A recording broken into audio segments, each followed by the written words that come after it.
अहिल्यानगर या विधानसभेसाठी भारतीय जनता पार्टी जिल्ह्याच्या वतीनं शहर जिल्ह्याच्या वतीनं एक बैठक घेण्यात आली होती मध्यंतरीच्या काळामध्ये बडीसाजनमध्ये आणि त्या ठिकाणी जुन्या आणि नव्या कार्यकर्त्यांनी एकत्रित मिळून मोठा मेळावा करण्यात आला होता। या मेळाव्यामध्ये सर्वांना बोलण्याची संधी दिली होती। त्या संधीच्या माध्यमातून प्रत्येक जणांनी खंत व्यक्त केली।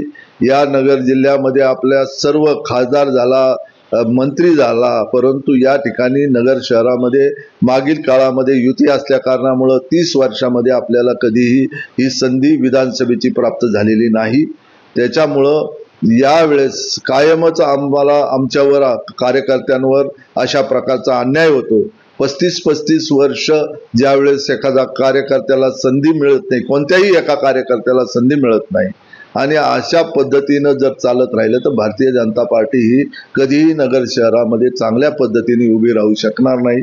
अशा प्रकारची खंत त्या निमित्ताने व्यक्त केलेली आहे आणि यावेळेस ही सीट नगर शहराची जागा ही भारतीय जनता पार्टीला मिळावी म्हणून आदरणीय प्रदेशाध्यक्ष चंद्रशेखरजी बावनकुळे साहेब, आमचे ज्येष्ठ नेते, त्याचप्रमाणे महाराष्ट्राचे उपमुख्यमंत्री आदरणीय फडणवीस साहेब यांना देवेंद्रजी यांना देखील आम्ही या निमित्तानं मागणी केलेली आहे की यावेळेस नगर शहराची जागा ही आपल्या भारतीय जनता पार्टीला मिळवण्याच्या दृष्टिकोनातून तशा प्रकारची चर्चा ही महायुतीमध्ये घडवण्यात यावी आणि आपल्याला जो सातत्यानं नगर शहरामध्ये भारतीय जनता पार्टीवर जो अन्याय झालेला आहे तो दूर करण्यात यावा अशा प्रकारची इच्छा देखील अशा प्रकारचा ठराव करून आम्ही त्यांना पाठवलेला आहे। नगर शहरामध्ये 32,500चा लीड डॉक्टर सुजयदादा विखे पाटील यांना लोकसभेमध्ये होता।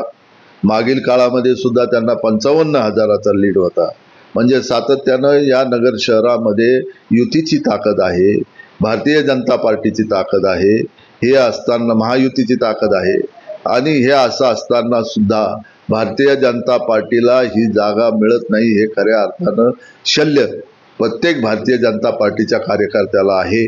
त्याच्यामुळं या ठिकाणी जो मतदार आहे त्याला सुद्धा अपेक्षा आहे की यावेळेस भारतीय जनता पार्टीला या प्रतिनिधित्व दिलं जावं अशा प्रकारची अपेक्षा देखील समाजामधून व्यक्त होते। आम्हाला आमचं भारतीय जनता पार्टी म्हणून आम्ही कार्यकर्ते हे वरच्यांचा आदेश पाळणारी पार्टी आहे। त्यामुळं या संदर्भामध्ये आमच्या लोकांमध्ये सुद्धा थोडी अस्वस्थता आहे आणि ही अस्वस्थता जोपर्यंत आम्ही वरच्यांशी बोलणार नाही तोपर्यंत याबाबत निर्णय या ठिकाणी व्यक्त करणं माझ्या मते चुकीचं होईल। म्हणून आमचा जो आग्रह आहे त्या संदर्भामध्ये जोपर्यंत शीर्ष नेतृत्वाबरोबर आमची चर्चा होणार नाही तोपर्यंत याबाबत मला कुठल्याही प्रकारची प्रतिक्रिया देणं उचित वाटत नाही।